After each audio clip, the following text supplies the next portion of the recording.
Bonggang-bongga, wala na talagang makakatalo sa tambalan ni Kim Chiu at Paolo Abilino na ngayon nga ay record-breaking hindi lamang sa digital platform pati na rin sa free TV dahil pumalo ng napakataas na rating ang kanilang seryeng Linlang.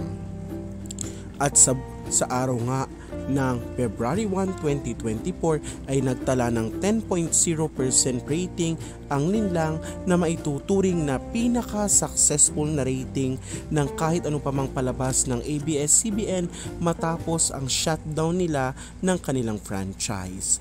Bukod pa dyan, trending ang pangalan ni Kim Chiu and Paolo Abilino sa X o Twitter at talagang pinag-usap-usapan ang napakagandang eksena ng Linlang.